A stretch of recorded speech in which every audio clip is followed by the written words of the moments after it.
Hello, सेवा सेवा जोहार। मैं अभिषेक उइके, राष्ट्रीय संचालक जीएसयू इंडिया। दोस्तों, आप लोग को पता होगा कि हम संविधान की बात जीएसयू इंडिया के पेज के माध्यम से चर्चा कर रहे हैं। कल हमने पढ़ा था दोस्तों, संविधान का जो शुरुआती दौर था, कैसे बना संविधान, किसका प्रस्ताव आया, भारतीय लोगों ने क्या किया, है ना। आज हम पढ़ेंगे दोस्तों, संविधान कितने दिन में बना, है ना, उसके आगे क्या हुआ, है ना। दोस्तों, मैं एक बात बताना चाहूँगा, मेरे पास जो ज्ञान है, मैं चाहता हूँ वो मेरे पास ही न रहे, मेरे समाज के युवाओं के पास भी पहुँचे। संविधान के बाद फेसबुक के माध्यम से लाइव स्ट्रीम आना, ये मेरा व्यक्तिगत विचार था। ठीक, मतलब ये था कि जो हमारे पास है, मेरे पास है, मेरे समाज के युवाओं के पास भी जाए और वो भी कुछ सीखे। तो ज्ञान एक ऐसा चीज़ है दोस्तों कि जितना इसको आप बांटोगे उतना ही बढ़ेगा। और मेरा छोटा सा प्रयास है, आप लोग रिस्पॉन्स ज़रूर दीजिएगा, है ना। और हमारा जो मनोबल है उसको तोड़िएगा मत दोस्तों, क्योंकि जीएसयू परिवार या फिर कोई भी मूल साथी हो, अपना मूल वंश हो, या फिर संविधान को मानने वाले कोई भी लोग हो, अगर संविधान की इज्जत करते हैं आप तो अच्छी बात है, करना चाहिए, क्योंकि आप देश के नागरिक हो। जिस देश में आप रहते हो वो संविधान से चलता है, इज्जत करना चाहिए। आज हम टॉपिक पर बात करते हैं, लेट नहीं, क्योंकि कल लेट हो गया था 5 मिनट, है ना। आज बात करेंगे साथियों, जैसे कि संविधान बनने में कितना टाइम लगा। आप सभी को पता होगा कि संविधान बनने में लगभग वहीं आपका 2 वर्ष 2 साल 11 महीने और 18 दिन, मतलब कि 2 साल 11 महीने 18 दिन समय लग गया हमारा संविधान बनने में। कल भी हम इस चीज़ पर चर्चा किए थे। सवाल ये है कि जो संविधान का जो अंतिम प्रस्तावना था, किन्होंने पास किया। ठीक, आइए हम देखेंगे स्क्रीन के माध्यम से, आपको स्क्रीन पर दिखेगा तो मेरे को भी आसानी होगा समझाने में, है ना। और आगे देखेंगे आप स्क्रीन में, है ना।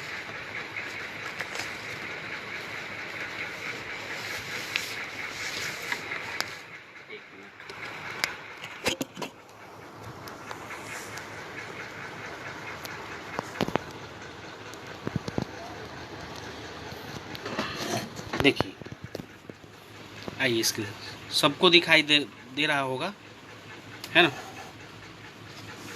देखिए, देखेंगे हम संविधान निर्माण, मतलब 2 साल 11 महीने 18 दिन लग गया। संविधान निर्माण था, प्रस्ताव प्रस्तुत किसने किया, तो भीमराव अंबेडकर। नाम था क्या, the constitution as settled by assembly we passed. ठीक, दिख रहा है आपको स्क्रीन में। ठीक, संविधान दिवस कल हमने चर्चा किया था कि 26 नवंबर 1949 को मनाया जाता है ना।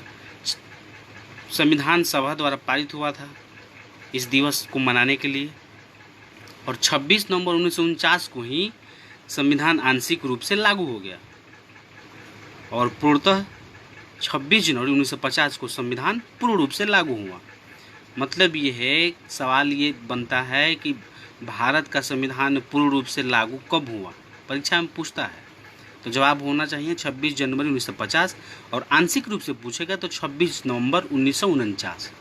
ठीक, आपको दिख रहा होगा संविधान निर्माण के लिए कुल 12 बैठकें हुई, है ना। सवाल मतलब हम ऐसे टॉपिक पर चर्चा कर रहे हैं जो कि एग्जाम से होकर गुजरते हैं, सब सवाल या फिर एक टॉपिक।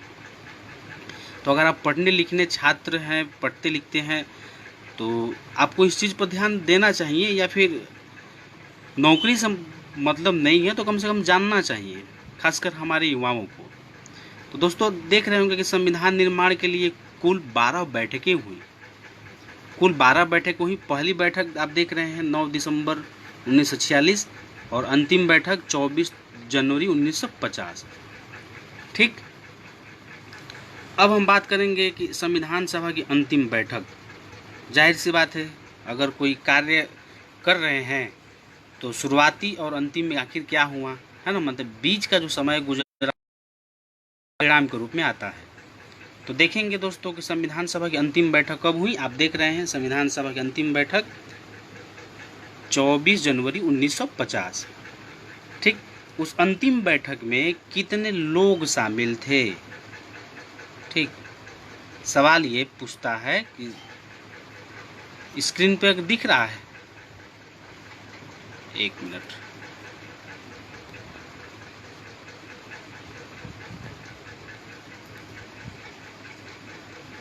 देखिए, मतलब जो संविधान सभा की अंतिम बैठक थी तो उसमें कुल सदस्य 389 सदस्य यानी 389 मेंबर्स। ठीक, जिसमें से 65 मेंबर पाकिस्तान चले गए और शेष बचे कितने 324। इसमें से कुछ की मृत्यु हो गई और अंततः 284 बचे, यानी संविधान सभा की अंतिम बैठक होते होते अंततः 284 मेंबर्स बचे जिन्होंने अंतिम रूप से हस्ताक्षर किए।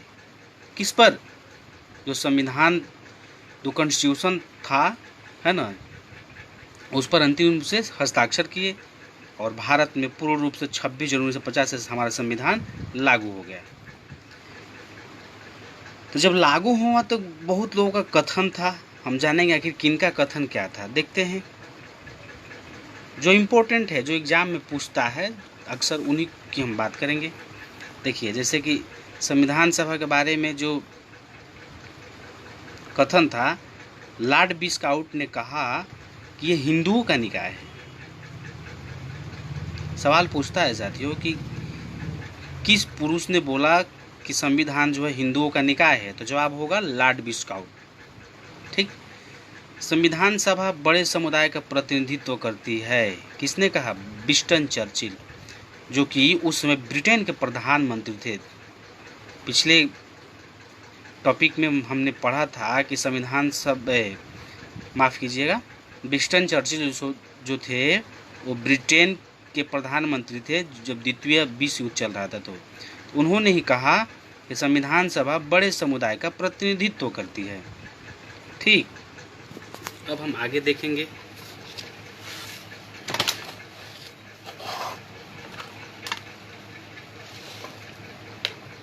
देखिए दोस्तों, सवाल पूछता है यहाँ से भी। ठीक, संविधान जब बन रहा था या फिर बन गया तो उसमें समितियां भी थी। स्क्रीन पर आपको साफ साफ दिख रहा होगा। तो समितियां थी जो एग्जाम में पूछे जाते हैं। देखते हैं, नियम एवं संचालना समिति पूछता है कि इनके अध्यक्ष कौन थे, तो डॉक्टर राजेंद्र प्रसाद। केंद्रीय संविधान सभा के अध्यक्ष कौन थे, तो जवाहरलाल नेहरू। प्रांतीय संविधान समिति के अध्यक्ष सरदार वल्लभ भाई पटेल। झंडा समिति के अध्यक्ष कौन थे, तो जेबी कृपलानी या फिर राजेंद्र प्रसाद। 2 ऑप्शन देता है एग्जाम में, है ना, इनमें से अगर दोनों का कोई एक हो तो उसी को लेंगे। प्रारूप समिति, प्रारूप समिति जैसा कि आप सभी जानते हैं कि इनके अध्यक्ष डॉक्टर भीमराव अंबेडकर जी थे। हिंदी प्रारूप समिति अध्यक्ष घनश्याम सिंह गुप्त। और मौलिक अधिकार समिति जो कि संविधान सभा की सबसे बड़ी समिति थी, इसमें कुल 56 मेंबर थे। इनके अध्यक्ष कौन थे, सरदार वल्लभ भाई पटेल। ठीक,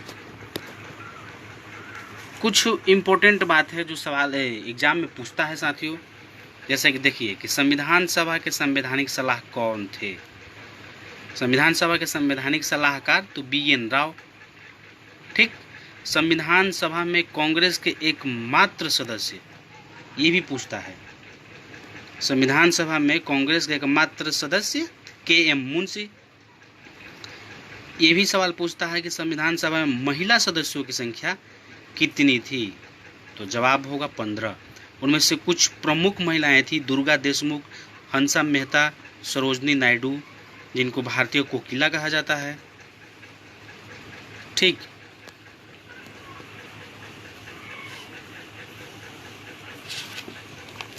अब हम बात करेंगे साथियों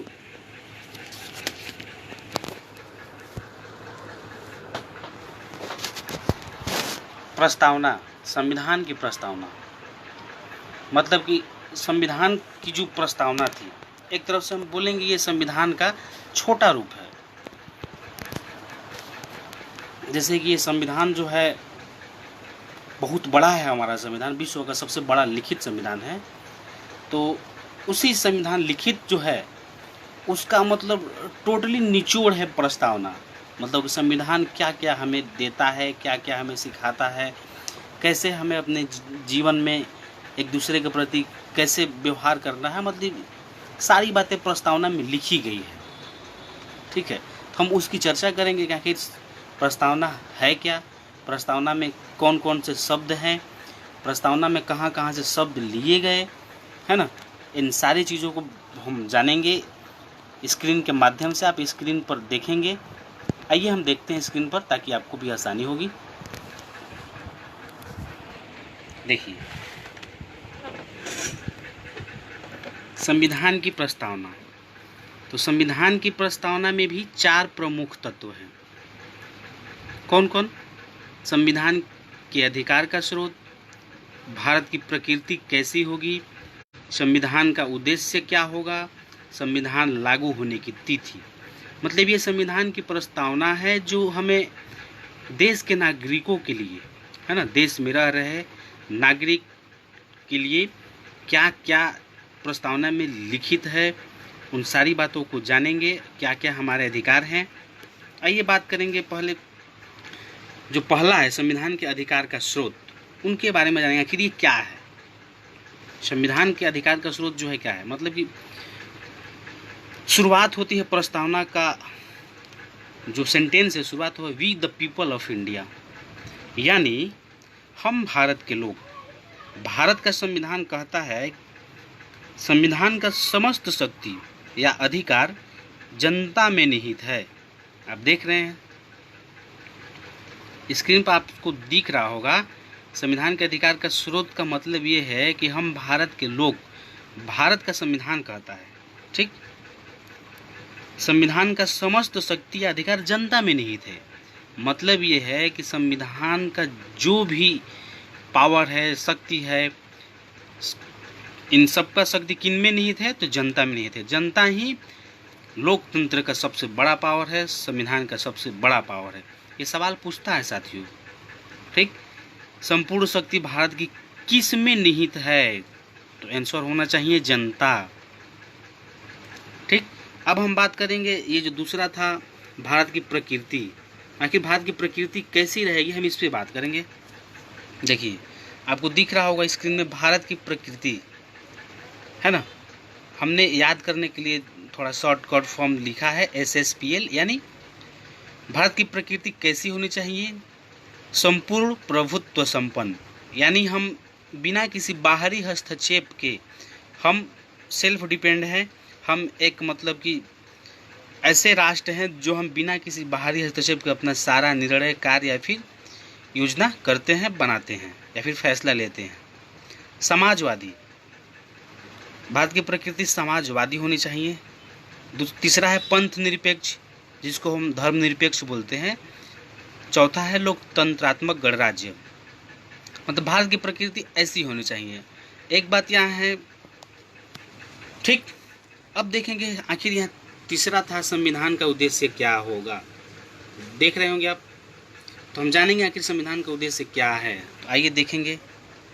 देखिए, संविधान का उद्देश्य कहने का मतलब ये है कि भारत में समस्त जो नागरिक हैं, भारत के जो समस्त नागरिक हैं, उनके लिए न्याय, यानी सामाजिक न्याय, आर्थिक न्याय और राजनैतिक न्याय। ये सवाल पूछता है साथियों, भारतीय संविधान की प्रस्तावना में किन किन शब्दों के लिए न्याय का प्रयोग किया गया है? तो आंसर होना चाहिए सामाजिक, आर्थिक और राजनैतिक। दूसरा है साथियों संविधान का उद्देश्य स्वतंत्रता, स्वतंत्रता मतलब विचार, अभिव्यक्ति और राजनीतिक, मतलब इन सारे चीज़ों से हमें स्वतंत्रता चाहिए, है ना। नहीं, विचार, अभिव्यक्ति, विश्वास, धर्म और उपासना की स्वतंत्रता हम सारे भारतीयों को प्राप्त है। ठीक। समता यानी प्रतिष्ठा और अवसर, हमें प्रतिष्ठा और अवसर में भी समता या फिर समानता चाहिए, ये भारत संविधान का उद्देश्य है। अब बंधुता, व्यक्ति की गरिमा, राष्ट्र की एकता और अखंडता सुनिश्चित, यानी ये जो सारी बातें हैं ये हमें संविधान के उद्देश्य, संविधान का जो उद्देश्य है, इनका उद्देश्य यही है। अब आइए हम जानेंगे इनके बारे में डिटेल्स, आखिर क्या क्या है ना।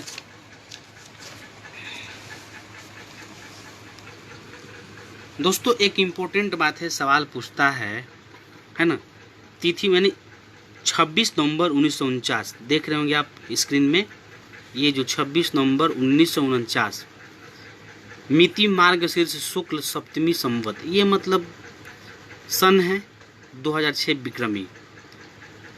ठीक, मतलब ये सब हमारे प्रस्तावना में लिया गया है, ये सब है ना। इसी प्रस्तावना मतलब इसी दिन हमारा प्रस्तावना तैयार हुआ।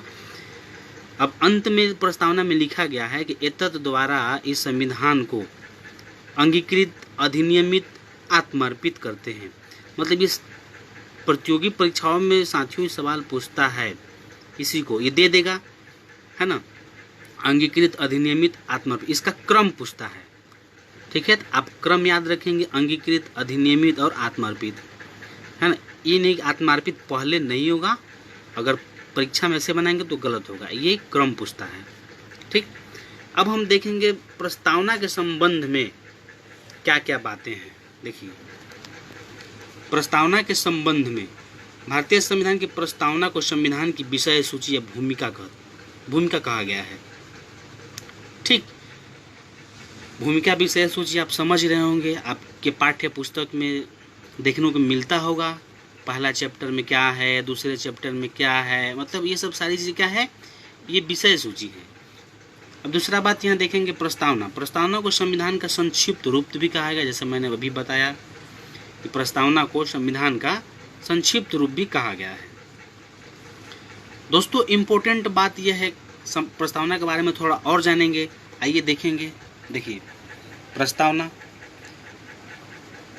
परीक्षा में सवाल दोस्तों पूछता है कि प्रस्तावना की जो भाषा है वो कहाँ से ली गई है, तो आपका जवाब कहाँ होना चाहिए, ऑस्ट्रेलिया से। प्रस्तावना की भाषा कहाँ से ली गई है, तो ऑस्ट्रेलिया से।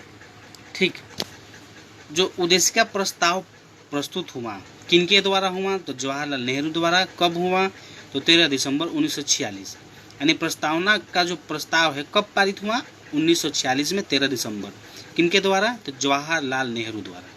ठीक, अब देखेंगे प्रस्तावना जो है, उद्देशिका प्रस्ताव किसके द्वारा, यानी संविधान सभा के द्वारा पारित किया गया।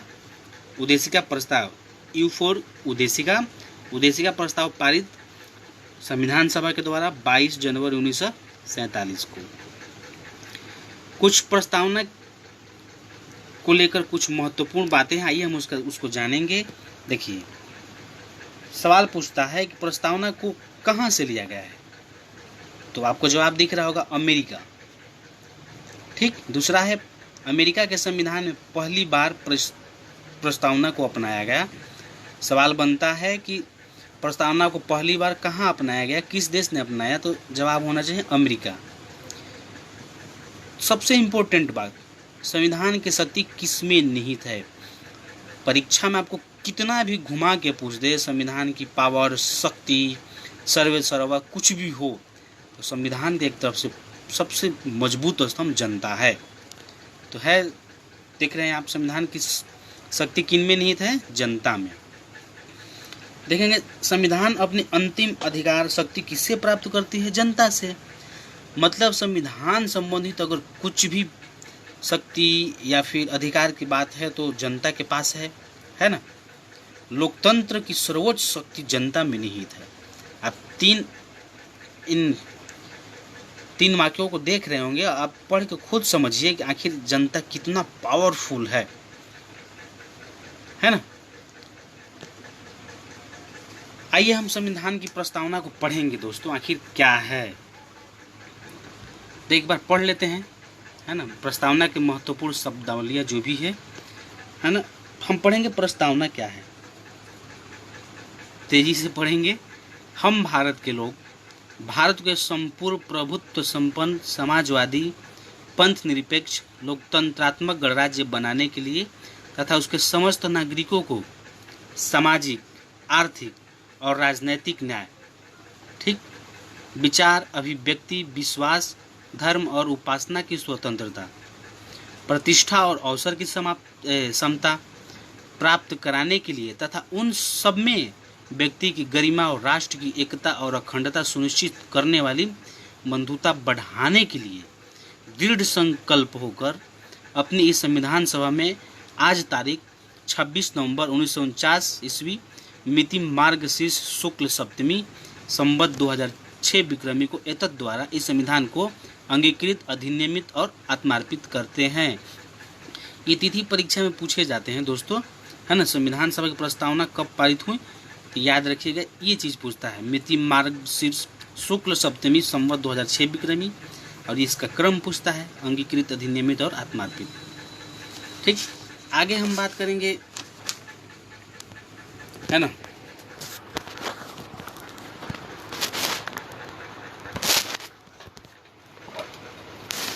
आगे हम बात करेंगे साथियों, जैसे कि संविधान की जो प्रस्तावना है, प्रस्तावना में कौन कौन सी शब्द ली गई है, उस शब्द का क्या मतलब होता है, हम उस चीज़ के बारे में जानेंगे साथियों। तो प्रस्तावना की जो शब्द हैं, जैसे कि मान लीजिए हम भारत के लोग, आखिर हम भारत के लोग, ये शब्द जो है कहाँ से लिया गया है। ये जो शब्द है अमेरिका के स्वतंत्रता उद्घोष से लिया गया है, हम देखेंगे, आपको स्क्रीन पर दिखाएंगे। दूसरी बात, संपूर्ण प्रभुत्व संपन्न, आइए स्क्रीन पर ही देखते हैं, आपको भी आसानी होगी, है ना। देखिए प्रस्तावना की महत्वपूर्ण शब्दावलियाँ, देखिए हम भारत के लोग, यह अमेरिका के स्वतंत्रता उद्घोष से लिया गया है, और संपूर्ण प्रभुत्व संपन्न मतलब कि संप्रभुत्ता का अर्थ किसी बाहरी सत्ता के नियंत्रण से भारत मुक्त होगा। भारत के संविधान में केंद्र और राज्यों के मध्य शक्ति का पृथक्करण किया गया है, परंतु राष्ट्रहित के मुद्दों पर केंद्र राज्य के शक्तियों में हस्तक्षेप कर सकता है। संपूर्ण प्रभुत्व संपन्न संप्रभुत्ता का अर्थ ये है, जैसे कि बाहरी सत्ता के नियंत्रण से भारत मुक्त होगा, यानी मतलब कि कोई भी देश भारत का जो भी है संविधान है या फिर अधिकार है उसमें हस्तक्षेप नहीं करेगा, इसका मतलब यही है। दूसरा है समाजवादी।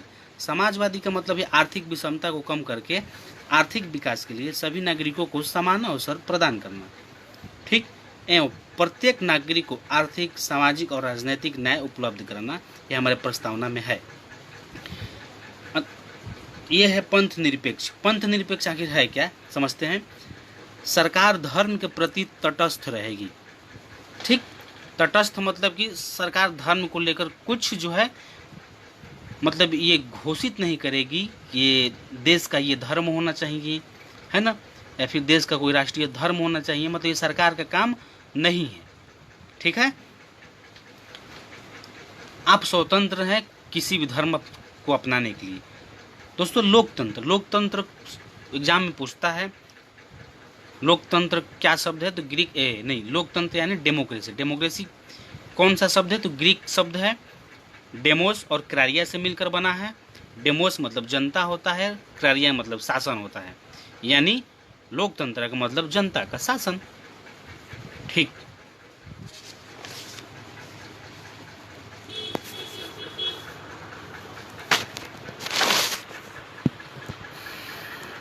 उम्मीद है आप सभी को समझ में आ रहा होगा, है ना। जो भी प्रॉब्लम्स होगी आप कमेंट बॉक्स में लिखेंगे, और जिनको भी जैसे कि लाइव नहीं देख पा रहे हैं, यूट्यूब के माध्यम से ही देख सकते हैं। हमारे चैनल है गोंडवाना अभिषेक उइके, आप यूट्यूब में जाकर सर्च करेंगे और यूट्यूब के माध्यम से भी आप कभी भी देख सकते हैं।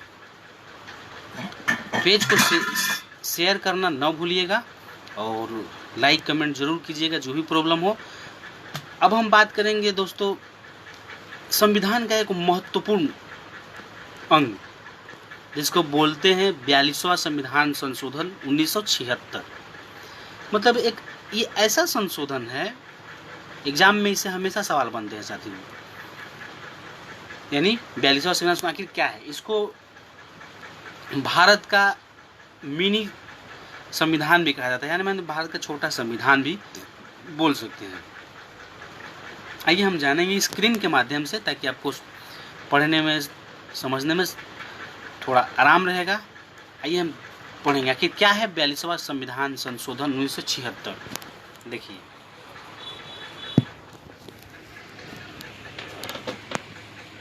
स्क्रीन पर आप सभी को दिख रहा होगा, है ना। देखिए 42वां संविधान संशोधन 1976 मतलब इसको बोला जाता है मिनी कॉन्स्टिट्यूशन ऑफ इंडिया, यानी भारत का छोटा संविधान। इसमें सवाल पूछता है साथियों एग्जाम में कि मौलिक कर्तव्य किस संविधान संशोधन के तहत जोड़ा गया। तो मौलिक कर्तव्य 42वें संविधान संशोधन 1976 के तहत जोड़ा गया। मौलिक कर्तव्य की चर्चा किस में है, भाग 4A में है, और अनुच्छेद पूछेगा तो अनुच्छेद 51 क में है। ठीक है, 42वें संविधान संशोधन में आखिर क्या था, क्या हुआ, जानेंगे हम। तो देख रहे हैं 42वें संविधान संशोधन के तहत प्रस्तावना में 3 शब्द जोड़े गए। ठीक, पहले पैरा में जोड़ा गया समाजवादी पंथ निरपेक्ष, और छठे पैरा में जोड़ा गया अखंडता। यानी सवाल ये बनता है कि 42वें संविधान संशोधन जो 1976 हुआ था उसमें प्रस्तावना में 3 शब्द जोड़े गए थे। वो शब्द कौन कौन थे, तो ये सवाल ये देख लीजिए आंसर, समाजवादी पंथ निरपेक्ष और अखंडता, ये 3 शब्द जोड़े गए थे। ठीक, इसमें कुछ कथन दिया गया है। देखिए केसी वियर ने बोला था कि भारत का संविधान अर्धसंघीय है। ठीक, और डीडी वसु ने बोला कि भारत का संविधान एक नवीन प्रकार का संघ है। आइए हम अब चर्चा करेंगे भारतीय संविधान की विशेषता, जानेंगे हम आखिर जो हमारा संविधान है ना, आखिर उस संविधान की विशेषता क्या है, अन्य देशों से हमारे संविधान कैसा है ना। देखेंगे कि भारतीय संविधान यानी विश्व का सबसे लंबा और लिखित संविधान है।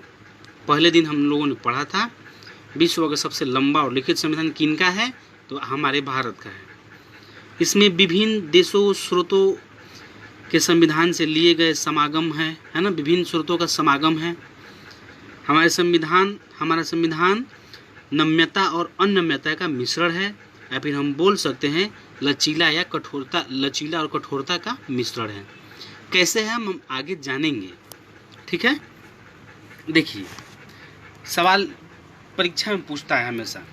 देखिए एकात्मकता की ओर झुकाव के साथ संघात्मक लक्षण।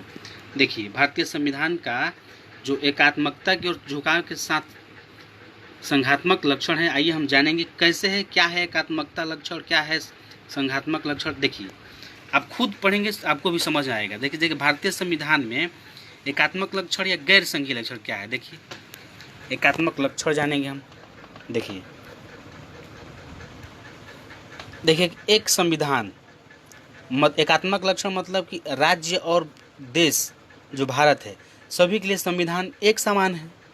एकल नागरिकता मतलब कि भारत में जो भी रहने वाले लोग हैं वो एक नागरिक है ना। मतलब एकल नागरिकता यानी दोहरी नागरिकता यहाँ नहीं है हमारे भारत में। मतलब कि जो राज्य का नागरिक है वो भारत का भी नागरिक है। एक सशक्त केंद्र एक ही है, 2 नहीं है। लचीला संविधान मतलब कि एक झुकाव है ना। तीसरा है अगला है एकीकृत न्यायपालिका। हमारे देश में न्यायपालिका है, एक ही है। ठीक, केंद्र द्वारा राज्यपाल की नियुक्ति, ये भी एकात्मक लक्षण है कि बिना राज्यों की सहमति से डायरेक्ट केंद्र राज्यपाल की नियुक्ति कर देता है, एकात्मक लक्षण है ना।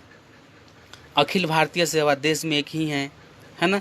आपातकालीन उपबंध, आपातकालीन उपबंध कहने का मतलब है कि देश के महामहिम राष्ट्रपति द्वारा ही इसकी घोषणा कर देना।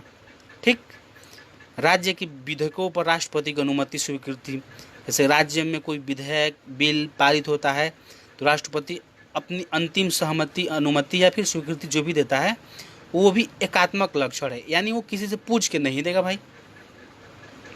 अब देखिए संघात्मक लक्षण क्या है, आप खुद जानेंगे। संघात्मक लक्षण की हमारे भारत दो सरकार, यानी राज्य में भी सरकार है, केंद्र में सरकार है ना। विभिन्न, जैसे मान लीजिए बिहार है, बिहार में भी सरकार है ना, केंद्र में भी सरकार, यानी संघात्मक लक्षण है। ये नहीं कि केंद्र ही सभी राज्यों पर अपनी एकात्मक लक्षण दिखाता है। शक्ति का विभाजन, राज्यों को भी शक्तियाँ प्राप्त हैं, केंद्र को भी शक्ति प्राप्त है। ठीक, संघात्मक लक्षण का अगला है लिखित और कठोर संविधान। हमारा संविधान लिखित है, साथ साथ कठोर भी है। ठीक, संविधान की सर्वोच्चता, संविधान की सर्वोच्चता कहने का मतलब ये है कि राज्य और मतलब केंद्र दोनों इनका सम्मान करते हैं। दो सदन हैं हमारे भारत में, ये भी संघात्मक लक्षण है, जैसे कि अपर हाउस, लोअर हाउस, यानी राज्यसभा और लोकसभा। द्विसाधनात्मक विधायिका है, स्वतंत्र न्यायपालिका है। ठीक, तो हमने देखा एकात्मक लक्षण और संघात्मक लक्षण।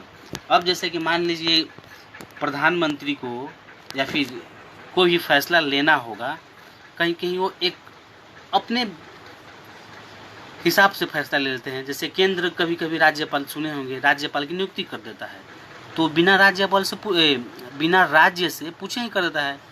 अब बिहार के राज्यपाल की नियुक्ति केंद्र को करना होगा तो नीतीश कुमार से या फिर वहाँ की सरकार से पूछने की आवश्यकता नहीं है। इसको बोलते हैं एकात्मक लक्षण। ठीक, संघात्मक लक्षण का उदाहरण एक समझ लीजिए आप, शक्ति का विभाजन। शक्ति का विभाजन कहने का मतलब ये है कि राज्यों को भी बहुत सारे हक अधिकार प्राप्त हैं, केंद्र को भी प्राप्त है। ठीक, अब हम जानेंगे साथियों कि जो हमारे संविधान में जो प्रावधान है, प्रावधान कहाँ कहाँ किन किन देशों से लिया गया, संविधान जो बना उस संविधान में किन किन देशों में जो संविधान लागू है, जहाँ जहाँ संविधान लागू है उनमें से किन किन महत्वपूर्ण बातों को, प्रावधानों को हमने अपने संविधान में लिया है। हम उन सारे चीज़ों को देखेंगे। और जो प्रावधान लिए गए ये परीक्षा में हमेशा पूछते हैं साथियों, आप देख सकते हैं, स्क्रीन पर देखेंगे, है ना। आइए देखेंगे स्क्रीन पर, देखिए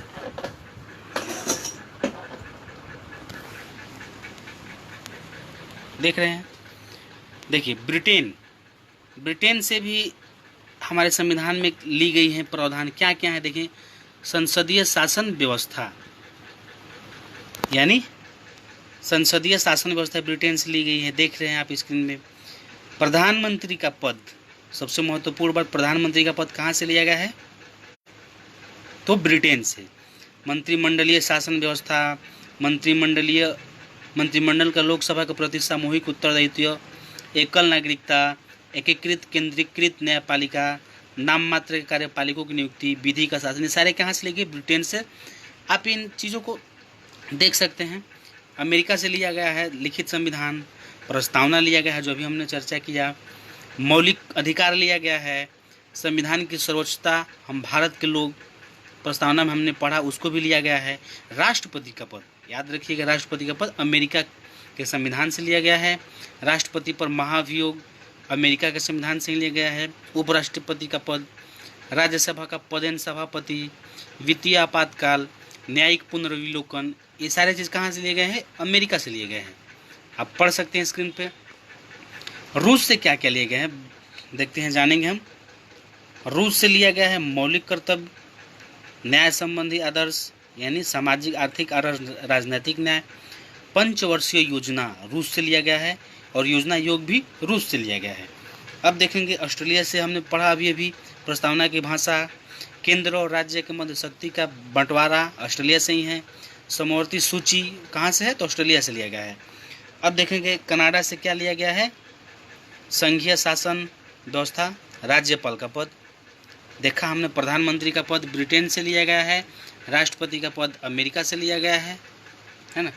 राष्ट्रपति का पद अमेरिका से लिया गया है और कनाडा से क्या लिया गया है? राज्यपाल का पद। ये सारे चीज़ें सारे बात प्रावधान है जो हमारे प्रतियोगी परीक्षा में पूछे जाते हैं। फ्रांस से लिया गया है गणतंत्रता, समानता, स्वतंत्रता और बंधुत्वता, इस पर हमने पहले दिन चर्चा किया था। और आयरलैंड से लिया गया है ये सवाल आप सभी जानते होंगे, है ना। राज्य का नीति निर्देशांक तत्व, राष्ट्रपति के निर्वाचन मंडल की व्यवस्था, राज्यसभा के सदस्यों का कला, साहित्य, विज्ञान क्षेत्र में मनोनयन। ठीक, अब देखेंगे जर्मनी से क्या के लिए? आपात उपबंध, है ना। आपातकाल व्यवस्था कहाँ से लिया गया है? जर्मनी से। ठीक, अब देखेंगे साउथ अफ्रीका, दक्षिण अफ्रीका से संविधान संशोधन की प्रक्रिया देख रहे हैं आप यहाँ। साउथ अफ्रीका संविधान संशोधन की प्रक्रिया लिया गया है। अब देखेंगे जापान से क्या लिया है हमने? विधि द्वारा स्थापित प्रक्रिया।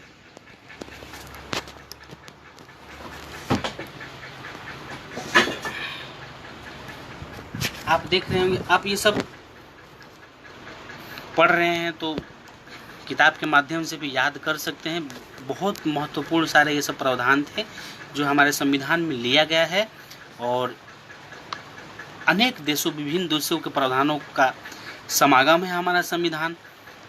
ठीक, अब हम बात करेंगे सरकार का संसदीय स्वरूप। कुछ बातें हैं जिसको परीक्षा में पूछे जाते हैं। आइए हम स्क्रीन के माध्यम से देखेंगे ताकि आपको समझने में आसानी होगी, है ना। देखिए आखिर सरकार का संसदीय स्वरूप कैसा होगा या फिर कैसा रहता है। देखिए ये देखिए सरकार का संसदीय स्वरूप दिया है ना। भारत में क्या है? भारत में देखिए ये भारत में सरकार के संसदीय व्यवस्था को ब्रिटेन से लिया गया है। एग्जाम में पूछता है संसदीय प्रणाली किस देश से ली गई है, तो क्या जवाब होगा? ब्रिटेन से। देखिए ब्रिटेन में संसदीय प्रणाली है और अमेरिका में क्या है? अध्यक्षीय प्रणाली है। ठीक, ये आप ध्यान देंगे, अमेरिका में अध्यक्षीय प्रणाली है। आइए जानेंगे संसदीय प्रणाली का स्वरूप कैसा होता है। देखिए संसदीय प्रणाली का स्वरूप ऐसे होता है, बहुमत प्राप्त दल को सत्ता प्राप्त होती है।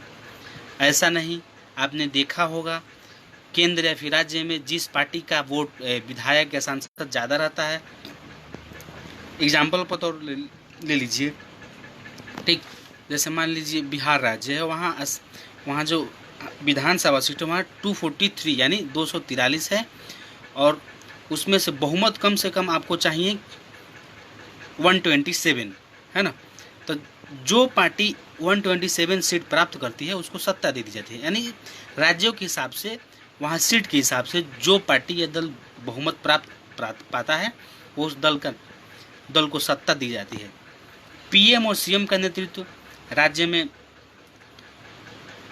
मुख्यमंत्री नेतृत्व करते हैं और देश में प्रधानमंत्री। विधायिका में मंत्रियों की सदस्यता, ये भी संसदीय प्रणाली का स्वरूप है। वास्तविक और नाम मात्र कार्यपालकों की नियुक्ति, ये भी संसदीय प्रणाली का स्वरूप है। निचले सदन का विघटन, यानी लोकसभा या विधानसभा, ये क्या है? निचले सदन है। ऊपरी सदन बोलेंगे तो क्या होगा? ऊपरी सदन राज्यसभा और राज्य में क्या होगा? विधान परिषद। अब हम जानेंगे साथियों, है ना, संसदीय संप्रभुता। देखिए संसदीय संप्रभुता व न्यायिक सर्वोच्चता में समन्वय कैसे हम लेकर चलते हैं बैलेंस को, ये देखते हैं। देखिए संसदीय संप्रभुता कहाँ से लिया गया है? ब्रिटेन से। न्यायिक सर्वोच्चता अमेरिका से लिया गया है।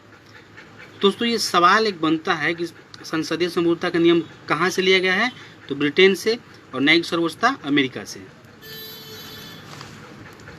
एक बेहद महत्वपूर्ण बात है, देखिए भारत में सर्वोच्च न्यायालय के न्यायिक समीक्षा की शक्ति अमेरिका के सर्वोच्च न्यायालय से कम है, क्योंकि अमेरिका में विधि की नियत प्रक्रिया है और भारत में विधि द्वारा स्थापित प्रक्रिया है। ठीक, देखिए मतलब समझेंगे, भारत में जहां एक और सर्वोच्च न्यायालय अपनी न्यायिक समीक्षा की शक्ति का प्रयोग करते हुए संसदीय कानूनों को असंवैधानिक घोषित कर सकता है। कहने का मतलब ये है कि यहाँ सुप्रीम कोर्ट है अपनी न्यायिक समीक्षा की शक्ति का प्रयोग करते हुए संसदीय मतलब संसद द्वारा जो भी कानून नियम बनाया जाता है उसको असंवैधानिक घोषित कर सकता है। तो वहीं दूसरी तरफ संसद अपने संवैधानिक शक्ति का प्रयोग करते हुए संविधान के बड़े भाग में संशोधन कर सकती है। यानी एक तरफ संसद है ना, संसद को भी ये अधिकार है, उसके पास संवैधानिक शक्ति है कि अपने शक्ति का प्रयोग करते हुए संविधान के बड़े भाग में संशोधन कर सकती है। थोड़ा सा जानेंगे हम एकीकृत और स्वतंत्र न्यायपालिका। सुप्रीम कोर्ट शीर्ष न्यायालय है भारत का, सब कोई जानता है। संविधान का संरक्षक है, मूल अधिकारों की गारंटी देता है। क्वेश्चन पूछता है साथियों को मूल अधिकारों की गारंटी कौन देता है? Supreme court. यहाँ है देखिए, सुप्रीम कोर्ट जजों की नियुक्ति कॉलेजियम सिस्टम द्वारा होती है। कॉलेजियम सिस्टम हम आगे चर्चा करेंगे आखिर क्या है, कैसे नियुक्ति की जाती है ना। जजों को पदच्युत पद से हटाना, जजों को पद से भी हटाया जा सकता है। कैसे? इन पर भी महाभियोग लगाए जाती हैं, जो कि वो प्रक्रिया बहुत कठिन होती है। आगे हम चर्चा करेंगे कि कॉलेजियम सिस्टम है क्या। ठीक है। परीक्षा में पूछे जाने वाले अक्सर सवाल ऐसे बनते हैं जैसे कि केशवानंद भारती बनाम केरल राज्य केस था 1973 में। केशवानंद भारती ने ये देखिए क्या सवाल था कि क्या प्रस्तावना संविधान का अभिन्न अंग है, तो सुप्रीम कोर्ट ने जवाब दिया था हाँ। ठीक। दूसरा था क्या प्रस्तावना में संशोधन किया जा सकता है। संविधान की प्रस्तावना जिसको हमने अभी पढ़ा, जिसको हम एक संविधान का छोटा भाग बोल सकते हैं, मतलब कि संपूर्ण निचोड़ प्रस्तावना में है। हमने यहाँ पढ़ा था, देखिए इस संविधान की प्रस्तावना में अभी हमने पढ़ा था ना, हम भारत के लोग है ना, इसमें बोल रहा है कि क्या प्रस्तावना में संशोधन किया जा सकता है, तो उत्तर था हाँ। सुप्रीम कोर्ट ने उत्तर दिया हाँ, पर जवाब दिया कि मूल ढांचा में परिवर्तन नहीं होना चाहिए। मतलब जो हमारा प्रस्तावना है उसमें मूल ढांचा में परिवर्तन नहीं होना चाहिए। आइए जानते हैं संविधान का मूल ढांचा सिद्धांत 1973 के बारे में। अर्थात बोल सकते हैं संविधान के प्रस्तावना में कोई शब्द जोड़ना चाहे तो जोड़ सकते हैं, ठीक, पर इसके मूल ढांचा अर्थात इसके उद्देश्य में कोई परिवर्तन नहीं होना चाहिए। या फिर हम बोल सकते हैं कि भारत को संप्रभुत है ना, संपन्न राज्य बनाना है तो बनाना है, ये नहीं कि उसमें हम उसको लचीला कर देंगे, भारत संपूर्ण राज्य नहीं बनाएंगे, ऐसे परिवर्तन नहीं होगा, है ना। तो इस तरह से देखिए, इस तरह से संविधान की प्रस्तावना में इन केसों के बदौलत है ना, संविधान की प्रस्तावना में पहली और आखिरी बार संशोधन किया गया। संशोधन था 42वां संविधान से 1976 के तहत 3 शब्द जोड़े गए। पीछे हमने पढ़ा समाजवादी, पंथ निरपेक्ष और अखंडता। ठीक।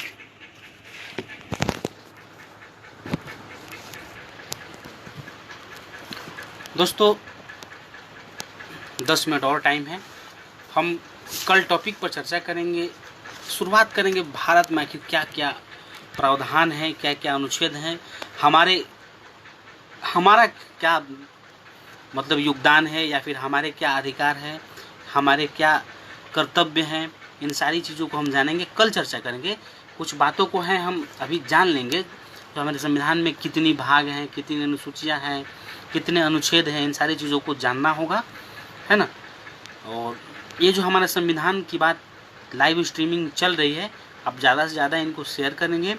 और जो भी प्रॉब्लम होगी साथियों, जिनको नोट्स चाहिए नोट्स भी मिलेगा, ठीक। जिनको अभी नहीं देख पा रहे हैं वो यूट्यूब लिंक पर भी जाकर देख सकते हैं। गोंडवाना अभिषेक उइके नाम से चैनल है यूट्यूब, आप उस पर भी देख सकते हैं, है ना। आइए हम जानेंगे आखिर हमारे संविधान में क्या क्या अनुच्छेद है, कितनी अनुसूचियां हैं, किस अनुसूची में क्या प्रावधान है, हम किसके तहत आते हैं, हमारा क्या रोल है, इन सारी चीज़ों को जानेंगे। आइए देखेंगे स्क्रीन के माध्यम से कि आखिर कितनी अनुसूचियां। आइए देखते हैं। देखिए ये जो है हमारा संविधान, ठीक, स्क्रीन पर आप देख रहे हैं संविधान, यानी 22 भाग हैं। हमारे संविधान में कितने भाग हैं? 22। देख रहे हैं आप। अनुसूची कितनी है? 12 है, ठीक। परिशिष्ट कितनी है? 4 है। और अनुच्छेद कितने हैं? 395। ये हमारे संविधान का अभी फिलहाल का स्थिति है। 395 अनुच्छेद है अभी, है ना। जानेंगे संविधान के अनुच्छेद भाग में निहित है, क्या क्या चीज़ें किस अनुच्छेद में है, किस भाग में। पहले हम भाग जान लेते हैं, किस भाग में कौन सा टॉपिक रखा गया है। देखिए, भाग 1 में हम पढ़ेंगे तो उसमें चर्चा किस चीज़ की गई है? संघ, राज्य एवं क्षेत्र की चर्चा की गई है। और ये अनुच्छेद किस किस तक है? मतलब अनुच्छेद 104 तक संघ, राज्य एवं क्षेत्र की चर्चा है भाग 1 में। ठीक। भाग 2 में है नागरिकता। एग्जाम में पूछे जाने वाले सारे इम्पोर्टेंट फैक्ट है ना इस। भाग 2 में है नागरिकता। नागरिकता की चर्चा किस भाग में है? तो भाग 2 में। अनुच्छेद पूछेगा तो 5 से 11 अनुच्छेद की तक है। भाग 3 में देखेंगे मौलिक अधिकार है ना, जिसको हमने कल पढ़ा था, भारत का मैग्ना कार्टा के नाम से जाना जाता है। ठीक। अनुच्छेद जानेंगे तो 12 से 35 के बीच मौलिक अधिकार के प्रावधानों की चर्चा की गई है। भाग 4 में देखेंगे हम राज्य के नीति निर्देशांक तत्व देख रहे होंगे। भाग 4 में अनुच्छेद 36 से 51 तक है। भाग 4 का जो कि मौलिक कर्तव्य है, हमारा मौलिक कर्तव्य हम जानेंगे, मतलब डिटेल्स जानेंगे आगे क्लास में। अनुच्छेद 51 कम है इसकी चर्चा भाग 4 को, कि प्रशासन का घटता क्रम है कैसे। देखिए, भाग 5 में दिया है केंद्र का प्रशासन, अनुच्छेद 52 से 51 तक। भाग 6 में दिया है राज्य का प्रशासन, 152 से 237 के अनुच्छेद के बीच। भाग 7 कैंसिल है दोस्तों, ध्यान रखिएगा। संविधान का जो भाग 7 है ये कैंसिल है। इसकी डिटेल जानकारी अनुच्छेद 238 में है, हम चर्चा करेंगे अगले क्लास में। ठीक। भाग 8 में केंद्र शासित प्रदेशों का शासन है। ठीक, अनुच्छेद 239 से 242 तक। भाग 9 में पंचायती राज है, परीक्षा में पूछे जाते हैं। पंचायती राज्य की चर्चा किस भाग में की गई है? तो भाग 9। अनुच्छेद पूछेगा तो 243 से लेकर 243 ओ तक। ठीक। भाग 9 क में है नगरीय निकाय। इसकी चर्चा अनुच्छेद 243 पी से लेकर 243 जेड जी तक किया गया है। भाग 10 SC ST क्षेत्र, जो कि ट्राइबल समुदाय और अनुसूचित जातियों के लिए बहुत ही इम्पोर्टेंट टॉपिक है। भाग 10 आप देख रहे हैं, SC ST क्षेत्र की चर्चा है 244 से 244। इस पर हम थोड़ा डिटेल जानकारी करेंगे, है ना, क्योंकि हम एक ट्राइबल हैं और उस पर हमारे हक संबंधी हमारे संबंधी प्रावधान है। तो भाग 10 की चर्चा हम थोड़ा डिटेल्स करेंगे, अगले क्लास में करेंगे। देखिए, अब है केंद्र राज्य संबंध। कुल 22 भाग हैं, तो इसमें भाग 11 में चर्चा है विधायी संबंधी चर्चा। अनुच्छेद देख रहे हैं आप 245 263। भाग 12 में है कार्यपालिका। कार्यपालिका अंतर्गत कौन कौन आते हैं, कार्यपालिका काम क्या है, सारी को डिटेल्स जानेंगे। अनुच्छेद 264 से 300 के बीच। भाग 13 है व्यापारिक संबंध, अनुच्छेद 301 से 307। अब देखिए, विभिन्न आयोग की चर्चा भी की गई है हमारे संविधान में। किस भाग में किस विभाग की चर्चा की गई है जानेंगे। भाग 14 में संघ लोक सेवा आयोग, यानी UPSC आपने नाम सुना है। संघ लोक सेवा आयोग की चर्चा संविधान के भाग 14 में है। और अनुच्छेद पूछेगा तो 308 से 323 तक UPSC की चर्चा की गई है। भाग 14 क में ही न्यायाधिकरण है। ठीक, 323 क में। भाग 15 में है चुनाव आयोग। इसको जानना है क्योंकि चुनाव हमारे देश, राज्य, गांव, जिला, पंचायत समय समय पर होते रहता है। तो जिम्मेदारी है एक नागरिक, एक निवासी होने के नाते कि आगे चुनाव है क्या, चुनाव आयोग है क्या, ये सारी चीज़ें भाग 15 में है। और अनुच्छेद 324 से 329 के बीच। ठीक। भाग 16 में SC ST OBC आयोग, यहाँ भी हमारे लिए महत्वपूर्ण हो जाता है, इसको भी जानेंगे। अनुच्छेद 330 से 342 को डिटेल्स जानेंगे हम लोग। ठीक। भाग 17 में है राजभाषा आयोग, 343 से 351 अनुच्छेद तक है राजभाषा आयोग, उसको भी जानेंगे। अब देखेंगे विभिन्न परिस्थितियाँ। हमारे संविधान के भाग 18 में आपातकाल संबंधी चर्चा की गई है, अनुच्छेद 352 से 360 के बीच में। ठीक।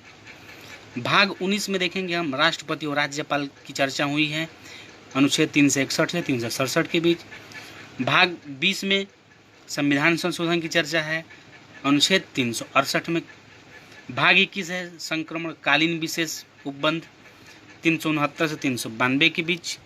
ठीक, अब भाग 22 में है संविधान का संक्षिप्तीकरण अनुच्छेद 393 और 395 तक। तो हम जानेंगे साथियों, अभी हमने देखा कि संविधान में जो भाग थे कितने हैं, कुल 22 भाग है। ठीक, कुल 22 भाग है और 12 अनुसूची हैं और 4 परिशिष्ट हैं और अनुच्छेद 395। इन सारी चीज़ों को हम डिटेल्स जानकारी करेंगे अगले क्लास में। और एक महत्वपूर्ण बात है, सारी चीज़ों को हम कल डिटेल्स जानेंगे धीरे धीरे, और क्लास लगभग याद रखिएगा प्रत्येक मतलब सोमवार से लेकर शनिवार तक रोज़ क्लास होगा इसी समय पर। और रविवार को हम क्लास नहीं लेंगे क्योंकि रविवार को गोंडी भाषा की क्लास होगी।